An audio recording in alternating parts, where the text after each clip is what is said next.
create a release, and thereby create a slip. Hello my friends, welcome back to Patrick's Garage. Today we try to make some magic with this bike with a reach 90 wheel horsepower. You have to watch the whole video to see that. But I'll talk to you a little bit. I've done some updates, not huge one. I got the OBD2 function to work, and I got secondary powerjets to work.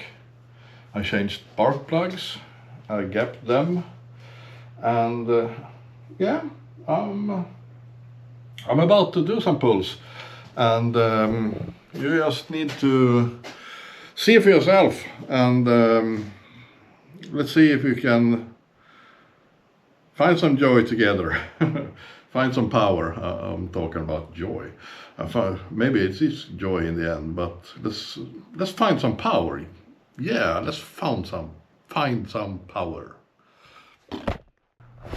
And oh yes, I forgot the other projects done. So how are those coming along? We'll go check. And this one waiting to be fully welded, and I'm waiting for the rear tire and small things, a handlebar, small things. And this bike also waiting for fully welding.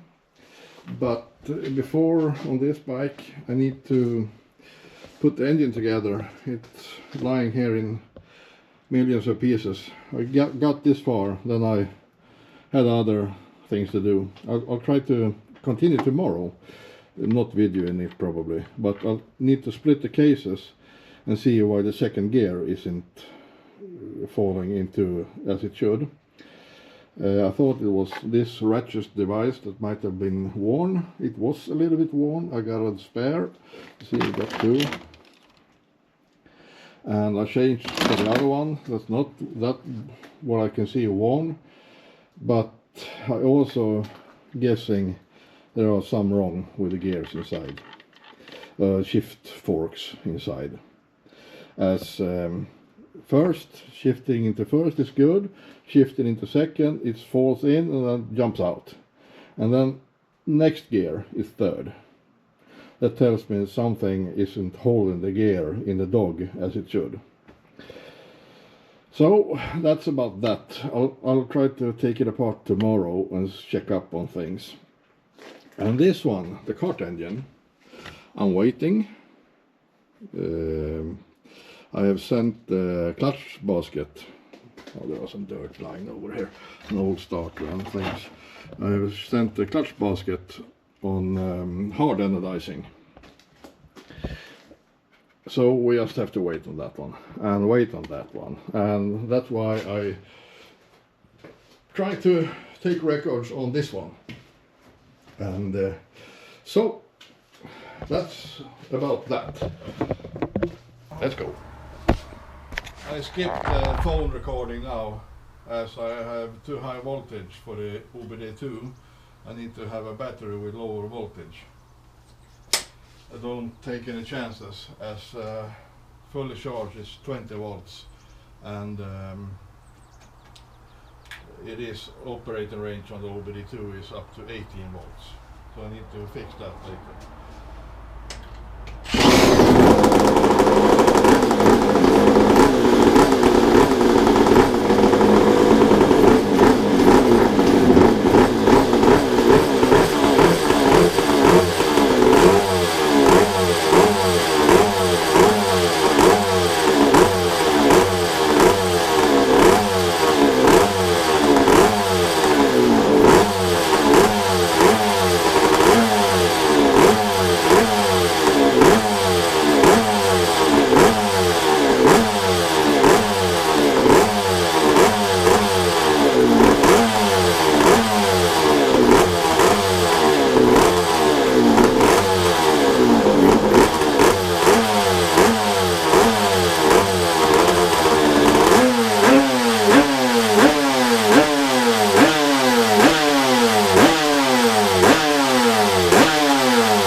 felt the bike doing a burnout on the roller, but I saw about 80. I'll check. For some reason it didn't record the curves, I don't know, but I got the number of what the peak power was. Look, 83.9, 11,800. No curve. I don't know. Oh yes, sorry, I got it right there. No. So let's go from here and test things.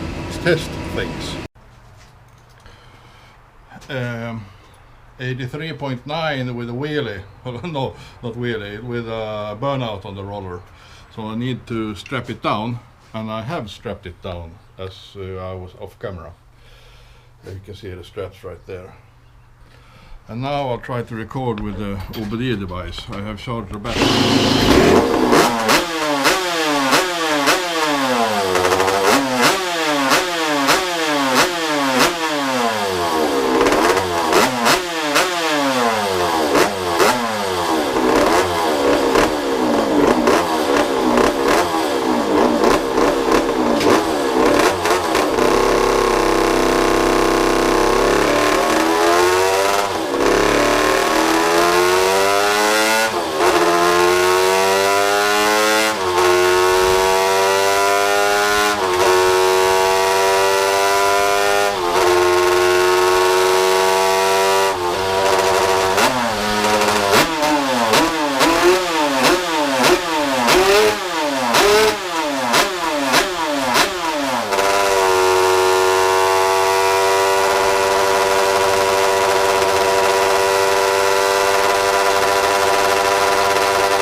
So, where are we?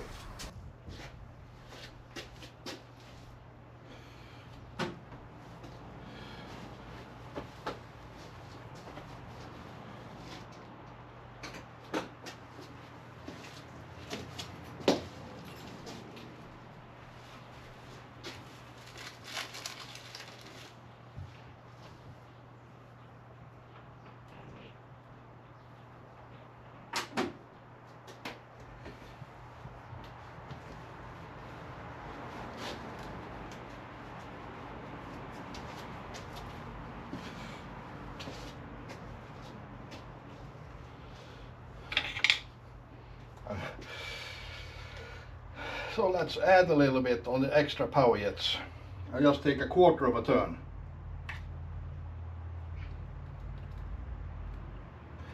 Very, very minor.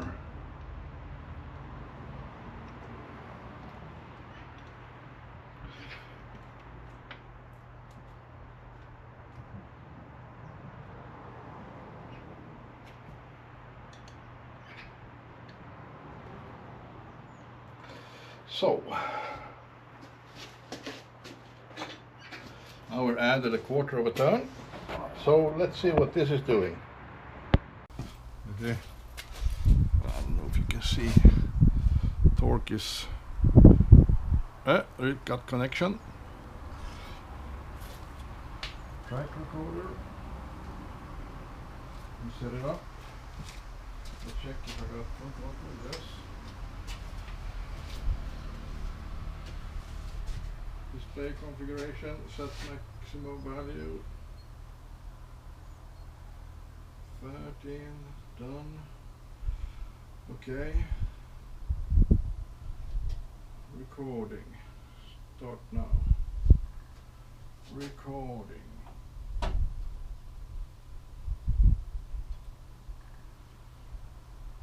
So, let's see what this is all about then. You can see right there is RPM, pipe pressure, throttle, speed as I ain't going anywhere is 0. What's that? Voltage and intake temperature and water temperature. This is just some G-force and how the bike is tilting and which direction I'm heading. So, where are we? I can start it, yes. So, I'm doing 2 pulls again. And see, fuel petcock on, fan on, and you have got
think we got it.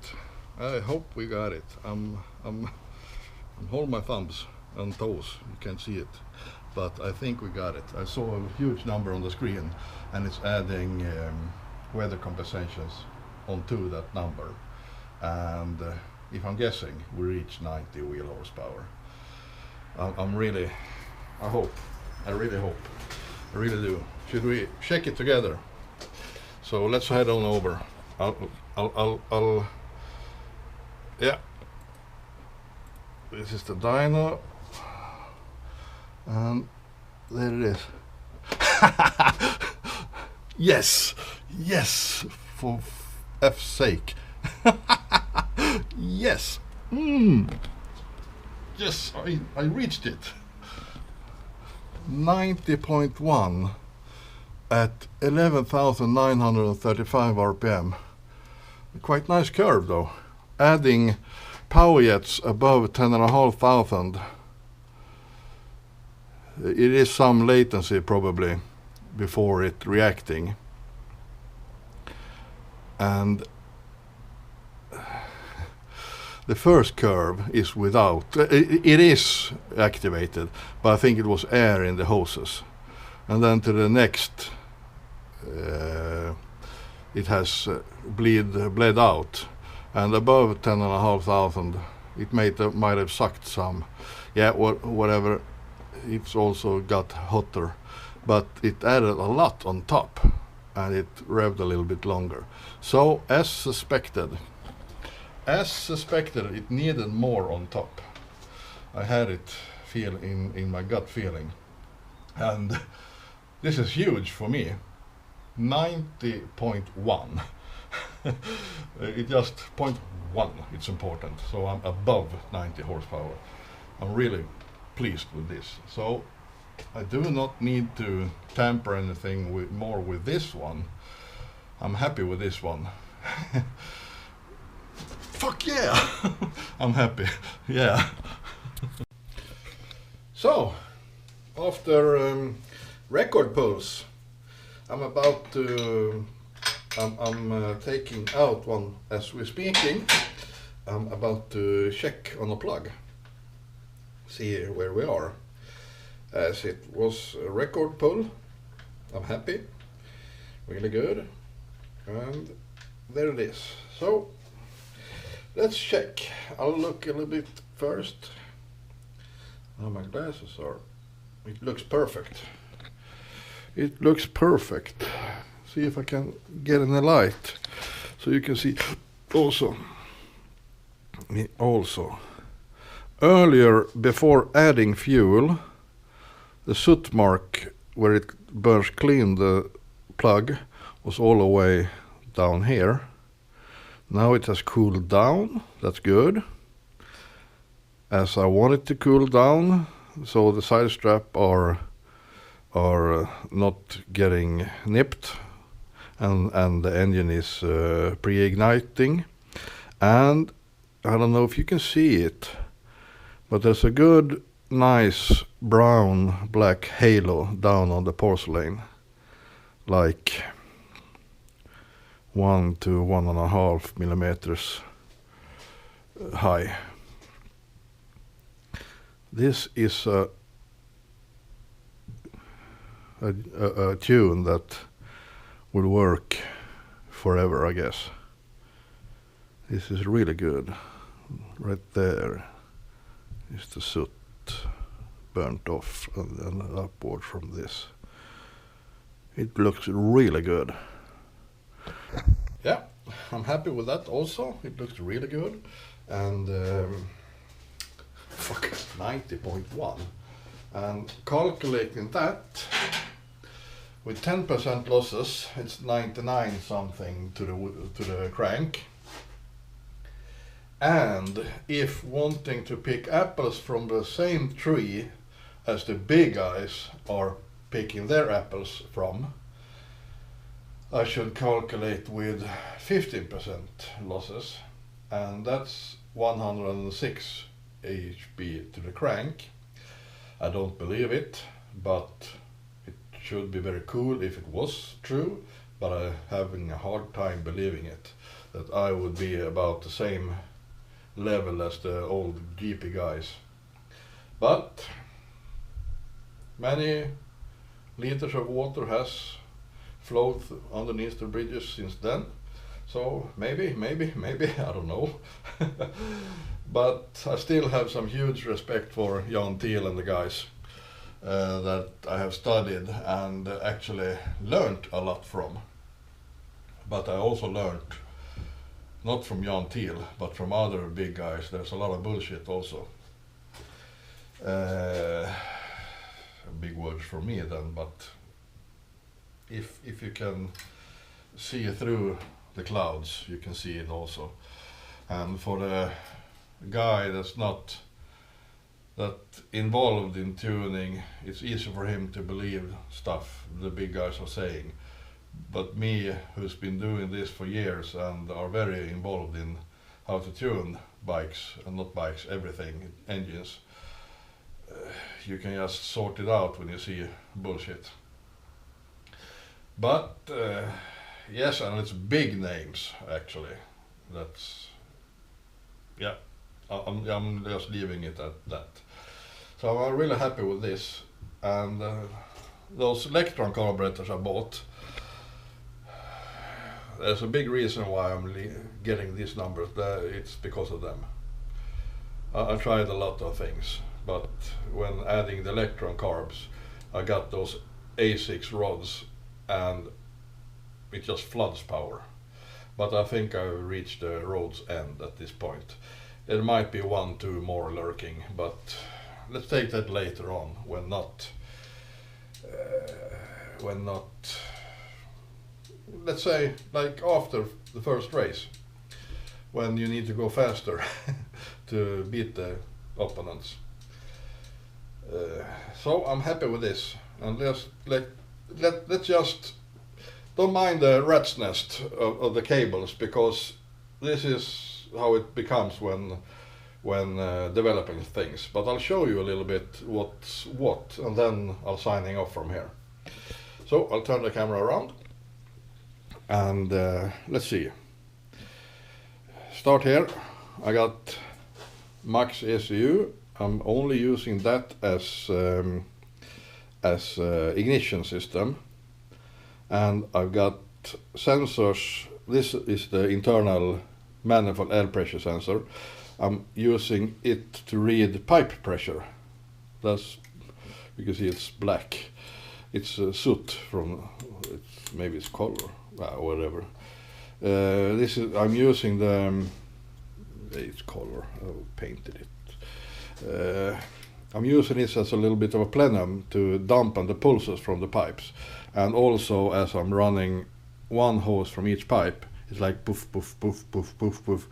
And then up against this and a little bit of a plenum. I got a restrictor inside right here also, about, I think it is a powerjet nozzle, 0.5 millimeter or something like that, to even further restrict the pulses, so I won't hurt the map sensor inside. And this one, it's a solid state relay that's is controlled by the Maxxecu to control the, this is a, oh, it's vibrated loose actually, I need to lock with Loctite. This is a nitrous oxide solenoid, but it's controlling the powerjets, the extra one I added, these ones. And it's a short, this one isn't is not having any demand of airstream, because I'm taking fuel directly from fuel tank, and by self pressure it's flowing. It doesn't take fuel from the float bowl, it's directly from the fuel tank with the solenoid in between. And at 10,500 RPM I'm opening the solenoid and fuel flows through these two. The hoses are equal length. And I got these ones opened a quarter of a turn right now. And there might be some more. I noticed as I was guessing earlier if adding more fuel on top of 10,500 RPM, it should pull harder on top, because I noticed it ran lean and nipped the plugs and everything, and now I haven't got any sign at all of it adding a little bit more fuel. So let's move on. I got dual spark coils. This is some Volkswagen coils sitting on, I don't know, big engines, Bugatti Veyron, no, I don't know. And I got the G-force sensor right here. It's only feeling upwards and downwards G's, as I had that as a wheelie device, not letting the bike wheelie as much. And it might work, need some more fiddling, but I want to try laser sensor. And there are a popular one that people are using in drag racing, but it is effing expensive. And if someone got one, letting me buy for cheap, or someone knows any other sensor that's working the same, I'll be glad if you post down where to find them, and I will appreciate very much. So with this, I'm really happy with the results. I had some traction issues first, but I strapped it down and it solved the problem. And when using a slick tire, it just slips, it just won't take it. It gets too hot, it just, yeah, it destroys the tire. So this is some from the scrap container at the local MC business. An old tire, dry and yeah, it's working when strapping it down a little bit. So there are that. And actually I'm a little bit proud, as I have designed the pipes myself, I reported the cylinders myself, I've welded and redesigned the crankcases a lot, and I've done the crank myself. There are RD350 rods, 5 millimeters longer, and yeah, I've done everything myself. I'm taking big pride in that, and yes, it's hard to, it's not hard, I'm having problem letting it sink in, this 90.1, even though I had a feeling it would be quite easy to reach it, but you haven't reached it until you have reached it. So yeah, let's sign off. Bye guys.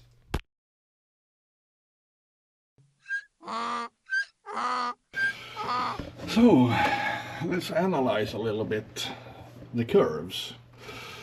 The little bit fatter one is today's record pull, and the little bit thinner one is last year's record pull. So what's the difference then? And I got, let's see, like that maybe. I got some glare, and now it's gone. I think this gain is due to having softer reed petals last year. This year I have harder reed petals, and it as it should, and it also made the power curve shift upwards. But an earlier pull with no extra power jet added, it had the peak power at almost the same number as the last year, but only a lower number.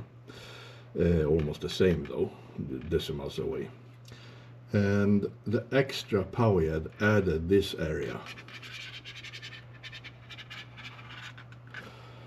So I suspected last year it was lean on top, and yeah, my gut feeling was correct. All signs was saying that to me also, reading plugs and everything. And a different detail is the correction factor. Today I got very good weather, so it actually corrected it downwards, and let's say a perfect day with no correction as at sea level or whatever, this 90.1 horsepower would have been 90.9 almost. No, 90.91 if I'm correct.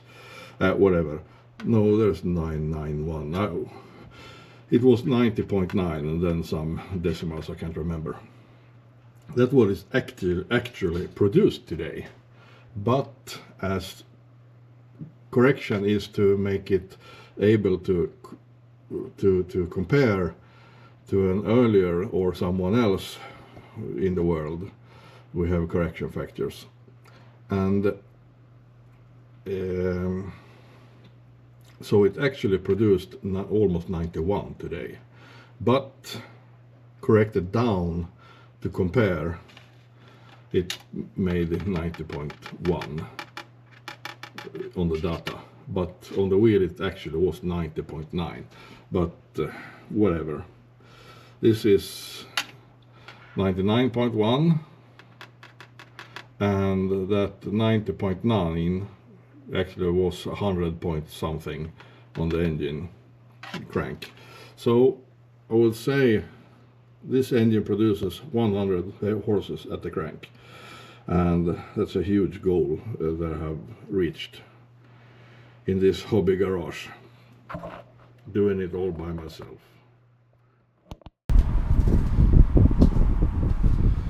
Now I'll first make a couple of pulls without the extra powerjets added, just the new spark plugs, and see what the results are. If it starts.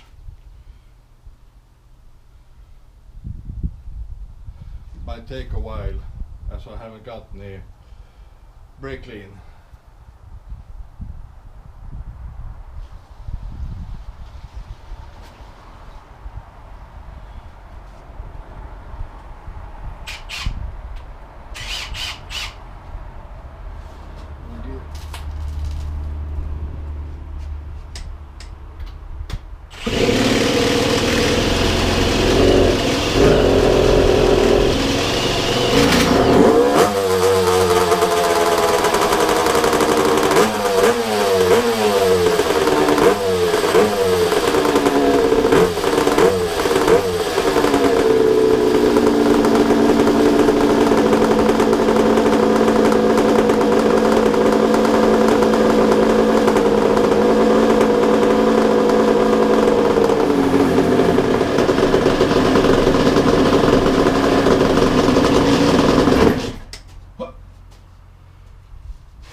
Try again then. Give it a shot with Methanol.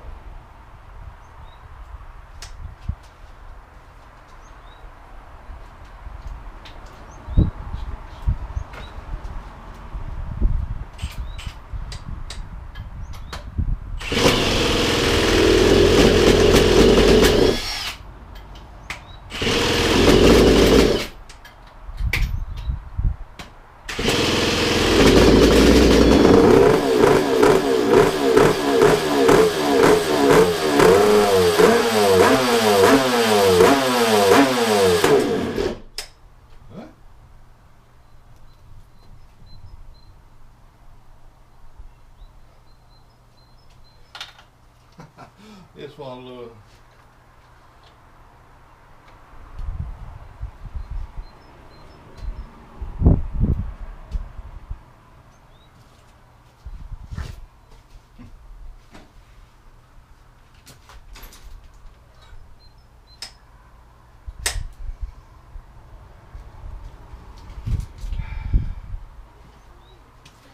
Need to redo the procedure.